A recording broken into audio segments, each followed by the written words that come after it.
আসসালামু আলাইকুম। ওয়ালাইকুম সালাম, ভালো আছেন? সুপ্রিয় দর্শক, আসসালামু আলাইকুম। আমরা এই মুহূর্তে আছি আমাদের নিজ গ্রামে। আর আমার পিছনে দেখতে পাচ্ছেন যে এখানে কিন্তু আমাদের বাড়ির যে কাজ, আমাদের বাড়ির কাজ ধরা হয়েছে। তো সবাই দোয়া করবেন। আর আমাদের বাড়ির কাজে কি কি লাগবে অবশ্যই আপনাদের মাঝে তুলে ধরবো। আর সর্বপ্রথম যেটা বাড়ির কাজে প্রথম করা হচ্ছে হলো বেজের কাজ। আর বেজের কাজটা করার পূর্বে কিন্তু বেজের মধ্যে যে ডালাইটা যেটা দেওয়া হয় সেটা অবশ্যই দেওয়া হবে। তো আমাদের বাড়িতে কি কি সরঞ্জাম আনা হয়েছে সেটা আপনাদের মাঝে তুলে ধরবো। আমাদের সাথে থাকবেন। আসসালামু আলাইকুম। ওয়ালাইকুম সালাম, ভালো আছেন?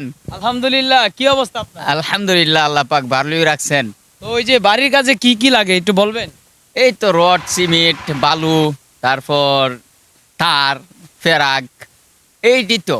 এটি না, এই যে বাড়ির কাজে সর্বপ্রথম কোন কাজ দিয়ে উদ্বোধন করা হয়?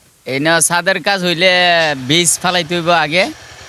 আর যদি স্বাদ না হয় তাহলে মনে করে ইট গাঁথনি দিয়ে সাইড করতে হইব আর কি, টাইস করতে হইবে। এই যে এখানে তো আমরা যেটা দেখতে পাচ্ছি যে এই যে এটা দেখতে পাচ্ছি, এইটা কি কাজের জন্য? এটা হচ্ছে ছাদের, এখন এখানে বীজ আমরা বসামু, এই জালি বিছামু।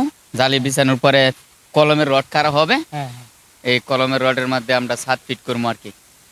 তো দর্শক, আমরা জানতে পেলাম যে কি কি কাজ ব্যবহৃত করা হচ্ছে, কারণ এখানে কিন্তু পর্যাপ্ত পরিমাণ আপনার বাঁশের শিকড় ছিল, বাঁশের শিকড়গুলো এখান থেকে তোলা হচ্ছে।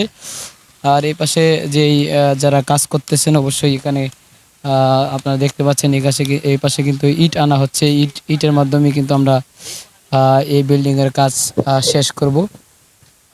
ইট, রড, সিমেন্ট সব কিছুই। বাড়ি করতে গেলে ইট লাগবে,